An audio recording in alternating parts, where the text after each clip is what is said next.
Dr. Jim Hendricks, our very own, and CEO, President of Seattle Children's Research Institute, will introduce our featured speaker today, Dr. Dimitri Christakis of Seattle Children's Hospital. Jim. Thank you, President Paul. Good afternoon, fellow Rotarians.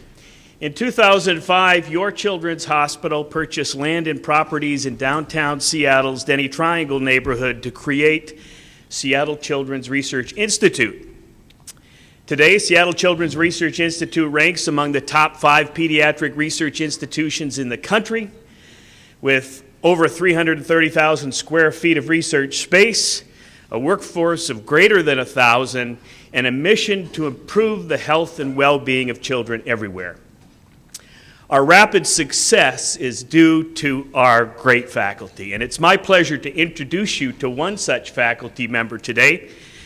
Dr. Dimitri Christakis is a pediatrician. He always describes himself as a parent.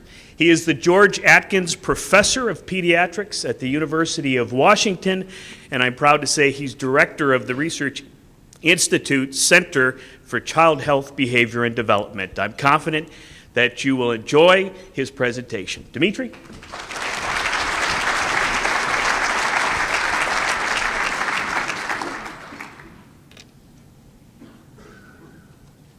This doesn't count as part of my time, by the way, because it's...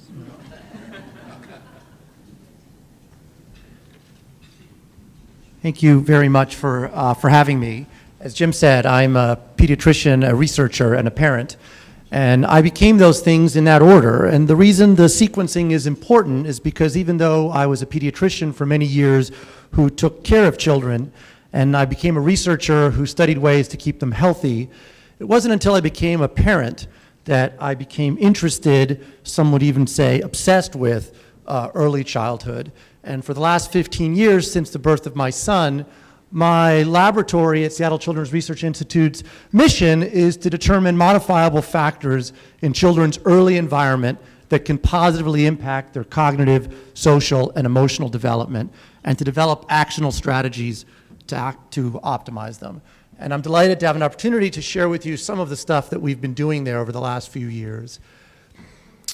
William Wordsworth, at the start of the 20th century, put it very well in my mind when he said, "The child is the father of the man." And those of you who are familiar with his work know that he attributes all of his brilliance to his early life experiences romping around in the fields outside of London. That's a very different experience from the way many of our children grow up today. This says, "Go to your chat room." We have technologized childhood in a very dramatic way. In 1970, the average age at which children began to watch television regularly was 4 years, like this cute little girl here. And today, based on research that we've done and others have done, the average age at which children begin to watch television is 4 months. It's a dramatic shift, and most of that shift hasn't happened actually over the last 40 years. Most of it's happened over the last 10. There was no programming targeting infants before Baby Einstein was invented in 2000, and that had a dramatic effect on the age at which children begin to watch. Now here, this graphic shows you children's daily media usage. You can see that children 0 to 6 watch about 2 hours of TV and other media a day, and children 8 to 18 spend about 5.5 hours a day. Don't ask me how much time 7-year-olds spend. I didn't collect these data. I don't know why they were excluded, but it's a significant amount of time. And this was based on parents' report of home usage. And we did a study, as you know, many children are in daycare during the day. So we did a study a few years ago to look at TV usage in daycares. And what you can see in this graph here is that children in institutional daycares watch about 20 minutes a day on average, and children in home-based daycares, where about half the children in the United States spend their day, spend an additional hour and 20 minutes. When you put this all together, the typical preschool child in the United States spends about 4.5 hours in front of a screen. And keep in mind, for those of you who aren't mindful of this, either as parents or grandparents, the typical preschool child is only awake for about 12 hours a day. So depending on how you figure it, they're spending about 30% of their waking time in front of a television screen. Now why does this matter? Why should we care how early children spend their time, in spite of William Wordsworth's admonition early on?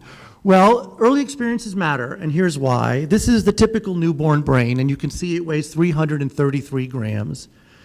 And in the first 2 years of life, it triples in size. It's a dramatic growth in brain development, unprecedented over the lifespan. And I'll show you that here. You can see in this graphic here, brain growth over the lifespan, moving from left to right. Notice how steep the line is early on. If my laser pointer worked better, I could show you. And you'll see that brain development doesn't really peak till about age 20, which explains a lot of the challenges some of us have with our high school children. And I'll let you find yourselves on the right-hand side of that graph and see why you had such a hard time finding your car keys this morning. But the point is that early brain growth is dramatic. Now, as some of you may know, we're born with a lifetime supply of neurons, of brain cells. That's not what grows. What grows is the connections, what we call the synapses between brain cells. Those synapses form based on early life experience, and if you will, the mind is fine-tuned to the world that our children inhabit. And to give you an example of that everybody can relate to, any child born anywhere in the world can learn to speak any language fluently. But if they're not exposed to certain sounds early in the first 3 or 4 years of life, they can learn to speak another language fluently, but they'll never sound like a native speaker. So a child born today in mainland China, amazing as it is, can learn to speak fluent Mandarin. But if she doesn't hear English sounds in the first 3 or 4 years of her life, she can learn to speak English later, but she'll always struggle with certain sounds that we're all familiar with. She'll never be able to roll her R's, for example. It's not because she wasn't born with that capacity, it's because her mind early on determined that this is not a sound that you need to learn to make, and that window closed and she wasn't able to ever learn it. Now, to illustrate that, how these synapses form, you can see here in this cartoon the brain at 3 stages. And when you're born, each brain cell, each neuron, has about 1,500 synapses. And by age 3, it has 25,000. And then you'll see there's a gradual pruning over time as certain connections aren't being reinforced. This is the critical period of learning, and you lay out the brain architecture for the entire life. I'll show you an example of something here. This is the breathing of a 1-day-old infant listening to music. You can see there the breaths in that pattern, and you'll see that Mozart is playing, and then Stravinsky comes on, and then Mozart. Now, I show you this not to present some kind of an infantile critique of classical music, and many of you who are familiar with these artists might have some theory for why Stravinsky does this to her breathing pattern. But I show you this to show that there is a discernible physiologic response to what a baby's hearing from the very, very moment that they're born. They distinguish between those sounds, and it makes a difference physiologically to them. Now, we've known for many decades that too little stimulation early in life is very, very bad for brain development. I show you here 2 PET scans. Now, PET scans are measures of brain function. The brighter areas show more brain function, darker areas, less brain function. And on the left is a normal kindergartner's PET scan. And on the right is the PET scan from a kindergarten-aged child who was raised in a Romanian orphanage. Many of you may be familiar with Romanian orphanages, which were a profoundly neglectful environment. These children were basically closeted early on in their life and completely ignored. And you'll see that there are sections of this poor child's brain that show no activity at all. So as a result of that profound deprivation, areas of his brain didn't develop. So we've known for many years that too little stimulation is bad, but one of the questions we've had in my lab for some time is, what about too much? Is it possible to overstimulate the developing brain, or more appropriately, to inappropriately stimulate the developing brain in ways that are ultimately unhealthy for long-term function? Which brings us to Baby Einstein. Now, how many of you have ever seen Baby Einstein?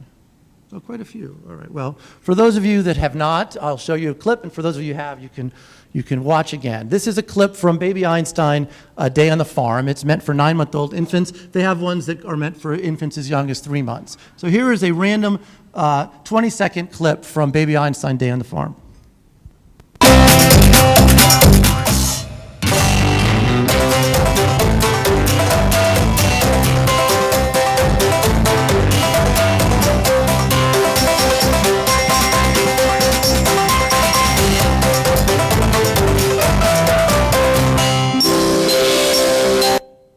So in that 20-second clip, there were 7 scene changes. It's about the most exhausting day on the farm since John Steinbeck's Grapes of Wrath. And of course, it's nothing like a real day on the farm. In fact, adults watching this find it discombobulating because you're trying to make a coherent narrative out of it. And there is no coherent narrative. It's totally random. Babies aren't trying to make a coherent narrative out of it. They're not capable of that cognitively. What's keeping them engaged in the screen is all of that stimulation, all of those scene changes. So this was 20 seconds of a 30-minute DVD that comes with an automatic repeat function if you choose to activate it.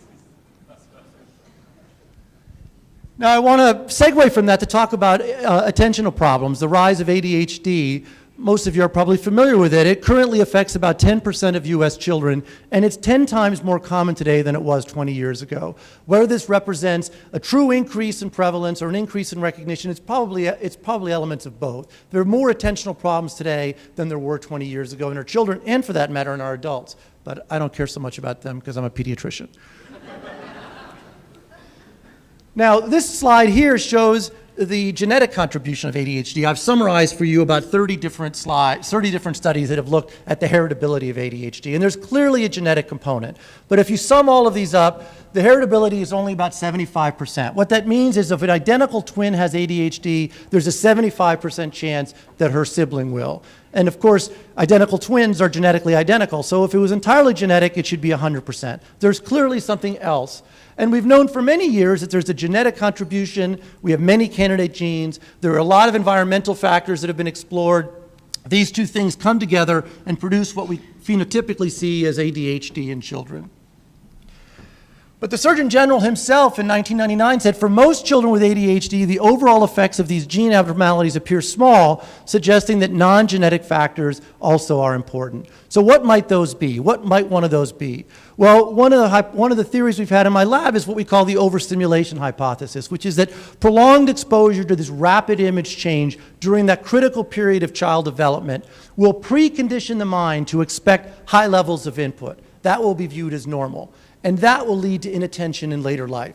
You watch enough Baby Einstein Day on the Farm as a baby, and then when you go to the farm as a 6 or 7-year-old, it's underwhelming. It's too slow. How come things aren't popping out in my face? Why do I have to walk from the barn to the field? Your mind, just like the baby who learns Chinese, believes that you live in a world where things happen that quickly. And of course, reality doesn't happen that quickly. So we tested this hypothesis for the first time several years ago, and we found that the more television children watched before the age of 3, the more likely they were to have attention problems at school age. The other thing we found was that the more cognitive stimulation they received before the age of 3, and we measured cognitive stimulation by how often parents read to their child, sing to them, take them to the museum, like the Frye Museum, was associated with a reduced risk of attentional problems. Specifically, each hour of television increased the chance of having attentional problems by about 10%, and each hour of cognitive stimulation decreased it by about 20%. So if you will, these are two sides of the same coin. There are certain things early in a child's environment that you can do that promote their genetic ability to stay focused, and there's certain things you can do early on that impede it. Early environment, early childhood, so critical to brain function over the lifespan.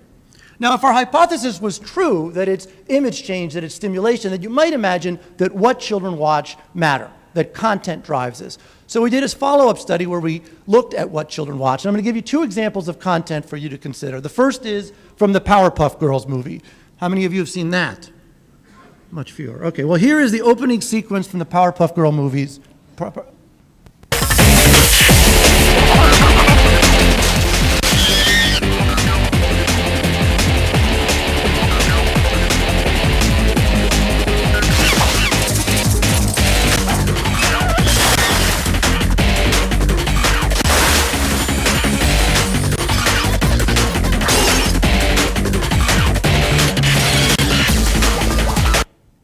Okay, that was the first movie that was ever rated PG-13 for non-stop frenetic animated action. I'm not making this up. That's the back of the box there for you to see. And I want to contrast that with something I know you've all seen, which is this. So this is Mr. Rogers.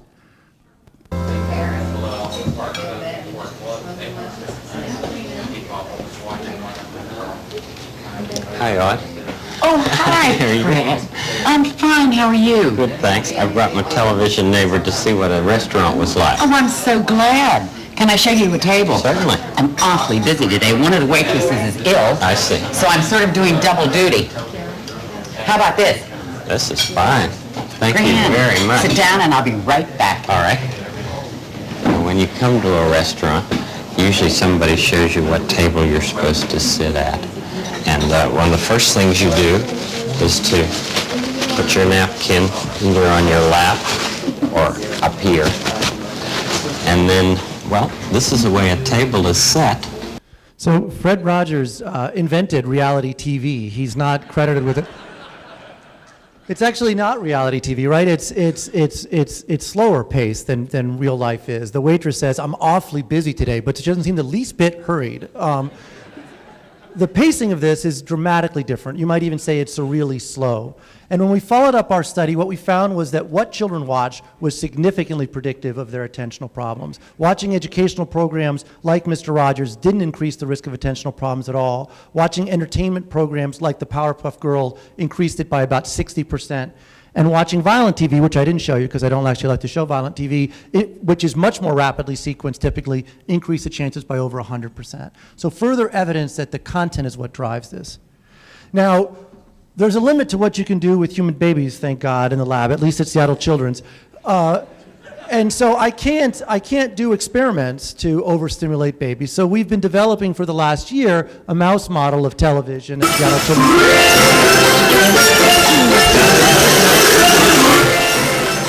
The audio is provided by the Cartoon Network, and the mice are put into these TV lounges that you can see here, and they watch television starting at 10 days of life for about 6 hours a day for 42 days. That represents the entire mouse childhood essentially spent watching television, which is not unheard of for humans. It's unusual for mice, to be sure. And 10 days later, we assess their behavior, and I want to show you some of the ways we do it. The first thing we assess is their activity and risk-taking. And we do this by what's called the open field test. And the way we do this is we put the mouse into a black box, and we have the middle of it, which is the open field, marked off. Now, mice have very few friends in the natural world, and they will shoo away from the middle of an open field, preferring to stay around the edges, which are safer. But of course, they do need to explore their environment, and they will naturally, eventually, as part of a foraging instinct, venture into an open field. Now, we exploit the fact that we have a white mouse against a black background, and we have a computer tracker above that looks at how the mouse gets around its box. And you'll see on the left what we would call a normal mouse spending most of its time around the perimeter, as I said, and venturing into the open field briefly. Look at the pattern on the right. You'll notice two things. One, that it spends a lot more time in the center than the other mouse, and two, that it's much more active in general. You might even say it's hyperactive, how much it's moving around. And when we compare mice that were randomly assigned to be overstimulated, to watch television during their childhood, or control mice, which are raised according to the normal protocols of our lab, we see that the overstimulated mice spend much more time in the center and make many more entries into the center. So they're both hyperkinetic and less risk averse. The next test we do is what's called the novel object recognition test. And this tests short-term memory. And the way we do this is we put a mouse in a box with two objects and we let it explore them for a while. Then we take the mouse out and we take out one of the objects and we put it in a novel object and we bring the mouse back. And again, we chart how much time it spends on each object, just as we did before with the computer tracker. Now, a normal mouse will remember the familiar object and will spend more time exploring the novel object, right? It already knows what one thing is, it's curious what this other thing is, so we'll naturally spend more time on that. And you can see two different patterns here, one where it spends more time on the novel object and one where it spends equal time on both. And look at what we found with our control mice. They spend 75% of their time on the novel object, as you would predict. But look at our overstimulated mice. They spend 50% of their time on the novel object. It's as if they don't remember the novel object or they don't care, but they're not functioning like normal mice. And the final test I'll share with you is what we call the Barnes maze. And the way this works is you put a mouse on a demi-sphere like this and you shine a bright light on it. And I've already convinced you that mice don't like bright light. And there are 18 escape holes there, all of which are blocked except for one. And you put the mouse on there on successive days and you test how long it takes the mouse to escape. And you'll see that here, here's a mouse in our lab on the demi-sphere. And notice that without actually exploring all the holes, it gets its bearings and and then it quickly hightails it out of there. So that's a measure of how well the mouse has actually learned how to escape. And we test the mice on successive days, and what we find is very, very interesting, actually. If you look at the first day, the control mice actually do worse than the overstimulated mice in terms of their escape. You see on that graph, the overstimulated mice escape faster than the control mice. But over time, those things reverse. And the reason is that overstimulated mice, because they're so hyperkinetic and risk averse, run all over the place, and they escape very quickly. But they're not as good learners over time. Somehow they've been impeded from learning as well as the control mice.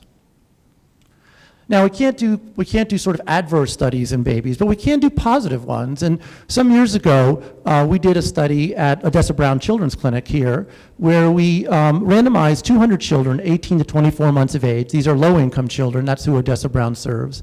And half of them got building blocks, what we call, they were mega blocks. You may think of Duplos. Mega blocks is sort of the Canadian knockoff of Legos. Half of them got blocks at the beginning, half of them got blocks at the end. And their parents got what we call blocktivity. So each month they got a list of things to do with their child with blocks. Simple things, sort the blocks, count the blocks, stack the blocks. And we looked at how often they played with blocks, and we also measured their language. And here's what we found. The kids who got the blocks, 60% of them played with them on a typical day. And those who got the blocks at the end of the study, only 13% played on a typical day. They played for about 20 minutes a day, 1.5 episodes per day. 65% of the time was with a parent. And then we looked at their language 6 months later, and look at this. The kids who got the blocks late, which is our control group, they scored in the 42nd percentile, meaning they were slightly below average, which is unfortunate but not uncommon for low-income children in the United States. But those that got the blocks early scored in the 56th percentile, slightly above average and significantly different from the control group. So giving blocks and giving parents an opportunity to play with blocks with their children dramatically increased language in a 6-month period. Now, why might that be? What does one of the things that television do? It displaces talk, and specifically what we call joint attention. So joint attention is, as the name suggests, two people focusing on the same object. It can be simple dyadic attention, two people looking at each other, or two people looking at a single object, as you see in the middle. I apologize, my pointer's not working. But what's really fascinating is by the time children become 6 months of age, the joint attention becomes what we call triadic, meaning that one person will call the attention of the other to something. That other person will look at that item and then turn back to the initial person to have some kind of a connection around it. So early on, a parent will point something out to a baby, she'll look at it, and then she'll return her gaze to the parent, and the parent will say something about it, make some connection, tell me what that is, speak to me about it.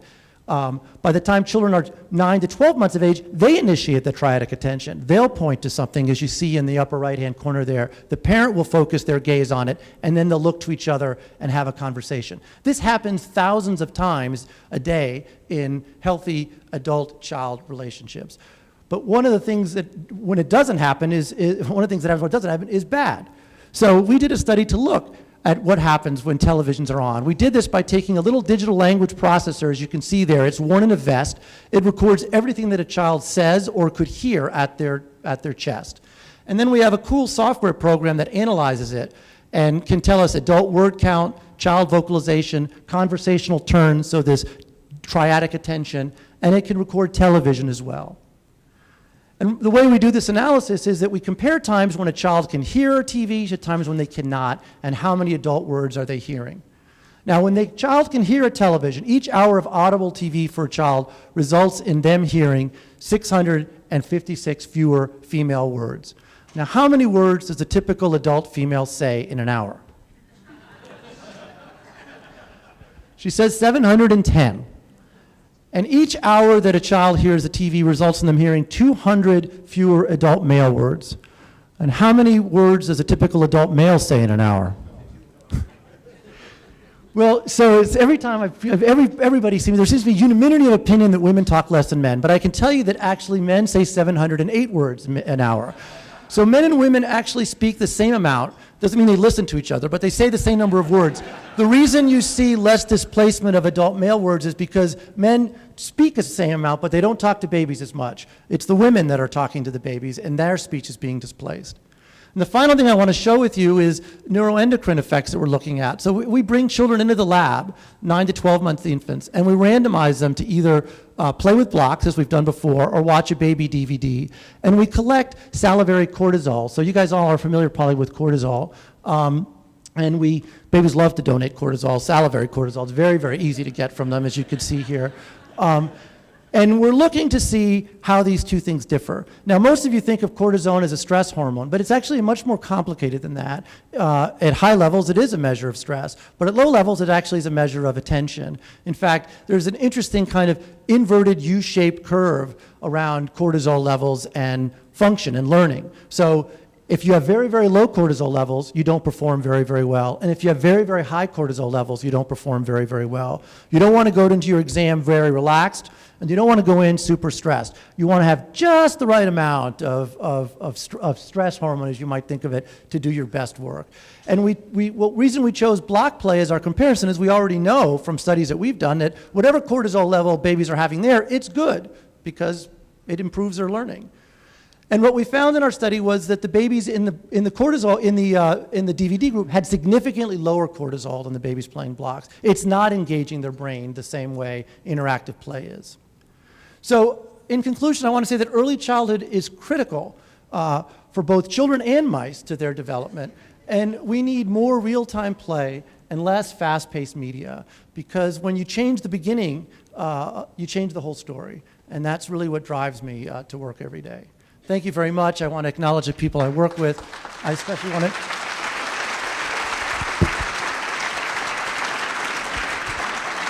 And I think I've left time for questions. And there's time for questions. Seattle Rotary Online is made possible in part by a grant from First Choice Health, working with the Washington Health Information Collaborative to use technology to bring better health care to patients throughout the Pacific Northwest. First Choice Health.